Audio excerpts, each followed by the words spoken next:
Ayan, for today's vlog, aking ibibreed ang aking mga betta fish. Ayan ang aking samurai, si Inuyasha at si Rukia. Angas, diba? Pang bleach. Anime yan datingan natin doon. Sunod, ang aking mga half moon. Ito ang pangalawa nating binreed, si Magma at si Sunset. Ting silipin ulit at nanliligaw ang aking half moon. Pa-virgin si ate, tumatakbo. Medyo hindi comfortable yung mga aking samurai, kaya nilipat ko sila na lalagyan na mas malaki. 1, 2, 3, o diba, daran! Meron na tayong mga bubbles. Mula ng ganyan, it means pwede na mag-breed ang ating male at compatible na siya sa ating female. Sa mga bubbles niyan, dyan niya ilalagay ang kanyang mga magiging egg sa female natin. Once na ganyan na, pwede na nating i-release ang ating female. Hala, ragot, Rukia.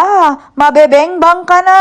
Kuya siya, bibong-bibo. Ready na mag-beng-bang. Abang na abang, ah.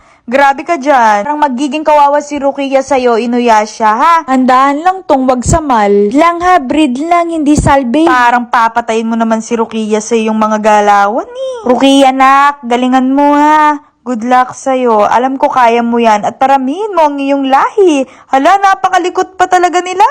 Excited yarn. Nire-release ko na si Rukia maya-maya para makapag-breed na sila ni Inuyasha kasi medyo gahaman si Inuyasha. Gusto na mag-bang-bang. Excited yarn. Parang ang tagal mo na diligan dyan, Inuyasha, ha? Bukasan chinek ko ang aking mga binreed na isda. Let's check. Handaan lang sa pagbukas, ha? Baka may istorbo sila. Hala! Very good ka talaga, Magma.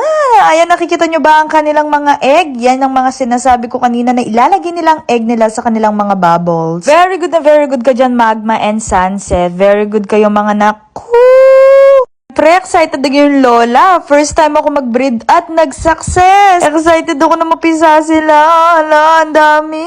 Napakataba sa puso once na nagtatry ka at nakikita mo nag-a-achieve ito. First time keeper lang ako pero napakasaya na mag-try ng mga new things lalo na sa mga pag-aalaga ng isda. Ang cute pa naman ng breeding area ko. Magba, be a good daddy. Bye-bye!